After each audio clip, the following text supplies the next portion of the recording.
Hello students, आज हम लोग डिस्कस करेंगे ट्रांसक्रिप्शन के प्रोसेस को। पिछले क्लास में हम लोग डिस्कस कर चुके हैं कि जो फैक्टर्स ट्रांसक्रिप्शन के प्रोसेस के लिए चाहिए उन सारे फैक्टर्स को हम लोगों ने डिस्कस किया था। अभी हम लोग मैकेनिज्म डिस्कस करेंगे ट्रांसक्रिप्शन का। ट्रांसक्रिप्शन का मैकेनिज्म, ट्रांसक्रिप्शन है क्या तो आप जानते हैं कि synthesis of single stranded RNA from the double stranded DNA is called transcription. पता है आपको? अब इस डबल स्ट्रैंडेड डीएनए से सिंगल स्ट्रैंडेड आरएनए की सिंथेसिस के लिए हमारे पास कैसे ये पूरा प्रोसेस होगा, दैट मैकेनिज्म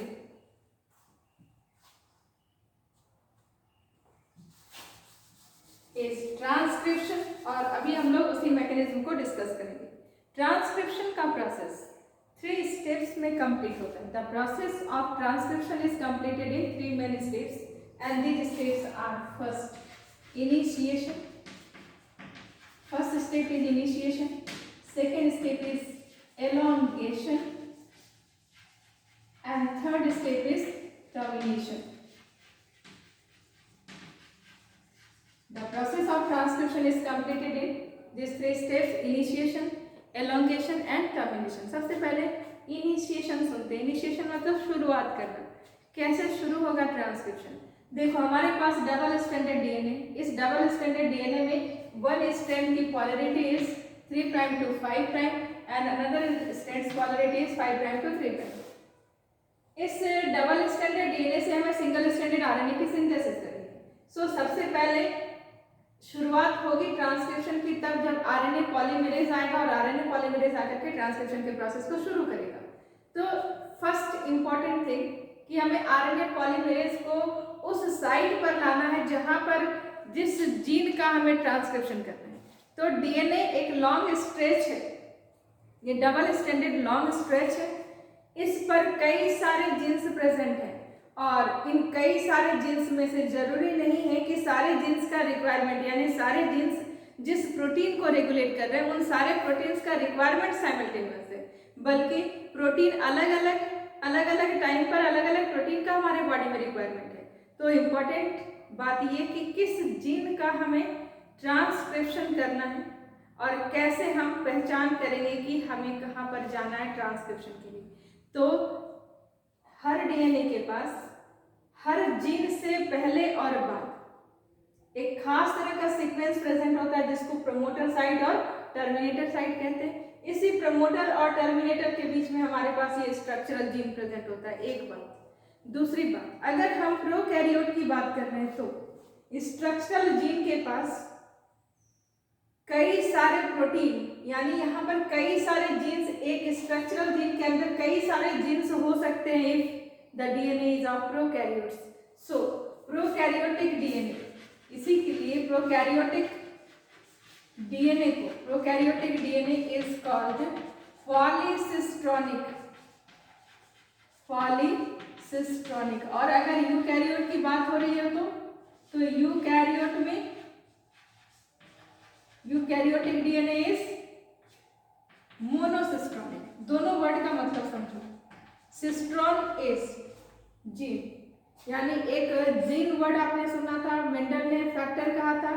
तो डिफरेंट साइंटिस्ट डीएनए के फंक्शनल सेगमेंट को अलग अलग नाम से बोलते हैं। जैसे जीन कुछ कहते थे फैक्टर से, यहाँ पर सिस्ट्रॉन वर्ड यूज हुआ है। सबका मतलब फंक्शनल सेगमेंट ऑफ डीएनए ही। तो डीएनए अगर प्रोकैरियोट का है तो इसमें कई सारे सिस्ट्रॉन है, यानी कई सारे जीन है। एक स्ट्रक्चरल जीन के अंदर कई सारे जीन है जो डिफरेंट टाइप के प्रोटीन की सिंथेसिस करेगा। This condition is polycistronic. और अगर एक ही ये स्ट्रक्चरल जीन में सिर्फ वन प्रोटीन की सिंथेसिस का मैसेज है, देन इट इज मोनोसिस्ट्रॉनिक। और हम कह सकते हैं कि इसमें सिर्फ एक जीन है। ये डिफरेंस है प्रोकैरियोट और यूकैरियोट के डीएनए के बीच। एक चीज क्लियर हो गई।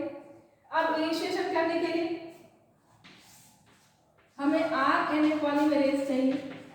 आरएनए पॉलीमरेज, प्रोकैरियोट के आरएनए पॉलीमरेज के पास सिग्मा फैक्टर प्रेजेंट होता है। याद करो, 4 complex and sigma factor combines to form RNA polymerase. याद है ना? सिग्मा फैक्टर साइटोप्लाज्म में इधर उधर कहीं भी स्कैटर्ड होता है और जब ट्रांसक्रिप्शन करना होता है तो ये सिग्मा फैक्टर उस प्रमोटर साइट को जाकर के आइडेंटिफाई करता है जिस पार्ट का हमें ट्रांसक्रिप्शन करना है, और उसके बाद आरएनए पॉल के कोर कॉम्प्लेक्स को वहां पर लाता है और फाइनली आरएनए पॉलीमरेज जब इस पर आकर के एस्टैब्लिश हो जाता है तो सिग्मा फैक्टर यहाँ से रिलीज होता है। ये फंक्शन है इनिशिएशन के दौरान अगर हम प्रोकैरियोट में ट्रांसक्रिप्शन को ऑब्जर्व कर रहे हैं तो। So in prokaryotes during initiation sigma factor identifies the promoter site and it binds to the promoter site और ये यहाँ पर बाइंड करके क्या करेगा, आरएनए पॉलीमरेज को अट्रैक्ट करेगा और आरएनए पॉलीमरेज भी आकर बाइंड कर जाएगा प्रोमोटर साइट से। ठीक है, तो इनिशिएशन में जो डिफरेंस है वो डिफरेंस के साथ लिखेंगे इन प्रोकैरियोट्स। इन पहले प्रोकैरियोट्स को लिखते हैं, in prokaryotes sigma factor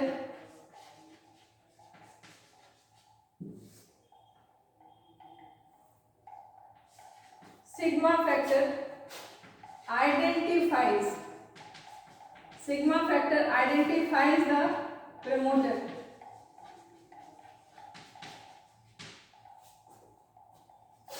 It binds the RNA pol. It binds the RNA pol to the promoter. एक बात हो गई क्लियर। दूसरी इंपॉर्टेंट बात, ये तो हो गया प्रोकैरियोट का। अगर यूकैरियोट से डिस्कस हो रही तो यूकैरियोट के पास आरएनए पॉलीमरेज को प्रोमोटर साइट पर लाने के लिए दो डिफरेंट फैक्टर्स प्रेजेंट होते हैं। One is generalised transcription factor, GTF कहते हैं, another is specialised transcription factor, STF।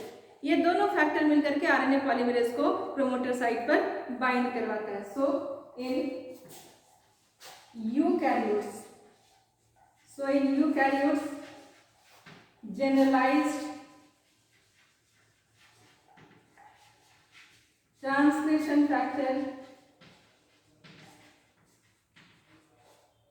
generalized transcription factor GTF and specialized transcription factor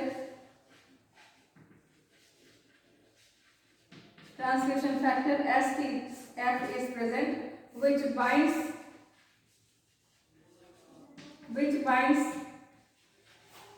RNA pol on promoter। ठीक है, इसके बाद जितने भी न्यूक्लियोटाइड्स हैं, सारे न्यूक्लियोटाइड्स हमारे पास AMP adenosine monophosphate, UMP uracil monophosphate, जितने भी मोनोफॉस्फेट में CMP GMP सबका एक्टिवेशन करेंगे अगेन और सबको ट्राइफॉस्फेट फॉर्म में कन्वर्ट करके रख लेंगे।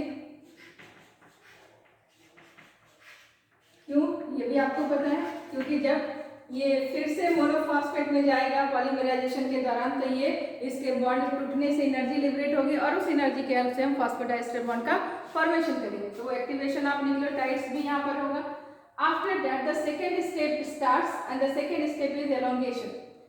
एलोंगेशन में क्या होगा, तो जो आरएनए पॉलीमरेज आकर बाइंड हुआ, ये आरएनए पॉलीमरेज अब स्टार्ट करेगा melting of double stranded DNA. ये डीएनए स्ट्रैंड की मेल्टिंग शुरू करेगा, मतलब इसके बीच हाइड्रोजन बॉन्ड को डिसॉल्व करना शुरू करेगा, जिसके कारण आपको एक खास तरह का स्ट्रक्चर बनता हुआ दिखेगा। ये ऐसे हाइड्रोजन बॉन्ड टूटने के कारण ये ऐसे, और ये स्ट्रक्चर ऐसा दिखेगा, this is called transcription bubble. ये ट्रांसक्रिप्शन बबल, और ये दोनों पूरा हाइड्रोजन बॉन्ड हट जाने के कारण ये इस तरह से ओपन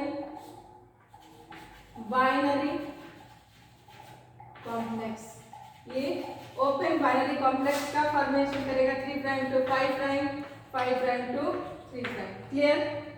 सो आरएनए पॉलीमरेज दोनों स्ट्रैंड के नाइट्रोजनस बेस के बीच में प्रेजेंट हाइड्रोजन बॉन्ड को डिसॉल्व करेगा और डिसॉल्व करके 5' to 3' डायरेक्शन में न्यू स्ट्रैंड की सिंथेसाइज करेगा, जिसमें कॉम्प्लीमेंट्री बेस पेयरिंग होगी किसके जैसी, जिसके पास 5' to 3' है, क्योंकि 5' to 3' में सिंथेसाइज हो रहा है तो इस स्ट्रैंड के इसमें जैसा बेस है उसका कॉम्प्लीमेंट्री इस पर आएगा, तो ए के अपोजिट क्या आएगा टी, टी के बदले आरएनए पर क्या होता है यूरेसिल, टी के बदले ए, टी के बदले ए, सी के बदला जी और जी के बदले सी। और इस तरह से हमारे पास सबके कॉम्प्लीमेंट्री बेसिस ऑटोमेटिकली यहाँ पर आकर के ये पॉलीमराइज होता चला जाएगा और इस तरह से हमारे पास सेकेंड स्टेप कंप्लीट होगा जिसको एलोंगेशन कहेंगे। तो इस एलोंगेशन स्टेप में क्या हो रहा है, in this step RNA pol 1, in this step RNA pol 1 milk मतलब हाइड्रोजन बॉन्ड को डिसॉल्व करना, mills the DNA strand, it forms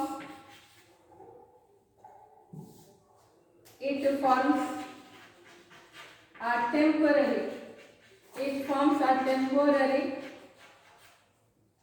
transcription bubble. It forms a temporary transcription bubble. ठीक है, फिर ये धीरे धीरे ओपन बाइनरी कॉम्प्लेक्स बन जाएगा और ये ओपन बाइनरी कॉम्प्लेक्स बनने के बाद आरएनए पॉलीमरेज क्या करेगा, पॉलीमराइजेशन करेगा 5 प्राइम टू 3 प्राइम में। RNA pol starts polymerisation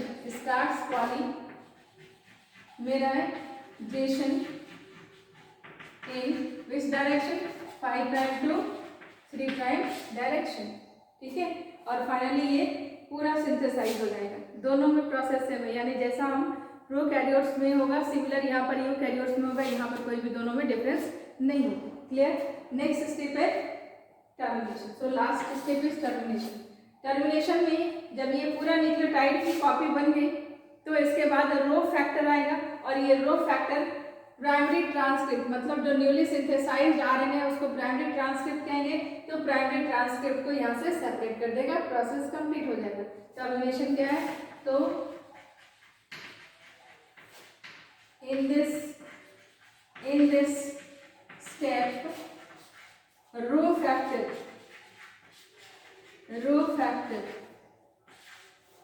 separates primary transcript, ये इसको यहाँ से सेपरेट कर देगा। अब फिर से सुनेंगे थोड़ी और एक इम्पॉर्टेंट बात ये कि जो हमारा प्राइमरी ट्रांसक्रिप्ट प्रोकैरियोट्स का बना, यूकैरियोट्स का बना। तो प्रोकैरियोट्स में प्रोसेस जैसे ट्रांसक्रिप्शन हुआ, साइमल्टेनियस ट्रांसलेशन भी शुरू हो गया, क्योंकि आपको पता है ये पूरा प्रोसेस साइटोप्लाज्म में हो रहा है। और दूसरी बात कि जो प्रोकैरियोटिक डीएनए है उस प्रोकैरियोटिक डीएनए के पास non coding sequences introns present नहीं है। तो इंट्रॉन्स अगर प्रेजेंट नहीं है तो वैसे जो आरएनए बने उस आरएनए को हमें फर्दर कोई प्रोसेसिंग करने की जरूरत नहीं है, बल्कि वो तुरंत काम में आ जाएगा और वो ट्रांसलेशन के प्रोसेस को करेगा। लेकिन यूकैरियोट्स में सीन अलग है। यूकैरियोट्स के डीएनए के पास along with coding sequence non coding sequences are also present. Coding sequences are called exons, non coding sequences are called introns.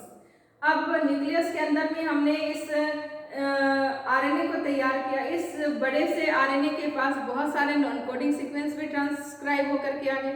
इनको उठा करके हमें ट्रांसलेशन करने के लिए साइटोप्लाज्म में ले जाना है। अब मुद्दे की बात यह है कि जब इसमें से बहुत सारे सीक्वेंस ऐसे हैं जिसके पास कोई मैसेज ही नहीं है, तो उसको उठा करके एनर्जी क्यों खर्च करें। तो इस आरएनए को जो आपने प्राइमरी ट्रांसक्रिप्ट बनाया, इस आरएनए को यूकैरियोट्स में इसका ट्रीटमेंट किया जाएगा। इसके ट्रीटमेंट में इसमें से जितने भी नॉन कोडिंग सीक्वेंसेस हैं उनको कट करके हटा दिया जाएगा और फाइनली इसको प्रोटेक्टिव कवरिंग के अंदर में बंद करके फिर इसको साइटोप्लाज्म में भेजा जाएगा। The overall process of the treatment of primary transcript is called RNA processing. उसको हम लोग आरएनए प्रोसेसिंग कहेंगे, which is not required in prokaryotes, क्योंकि उसके पास सिर्फ एक्सॉन्स होते हैं। But in eukaryotes split genes are present which contains both exons and introns, therefore RNA processing is required. ठीक है, तो नेक्स्ट पार्ट में I will discuss about the process of RNA processing. Clear.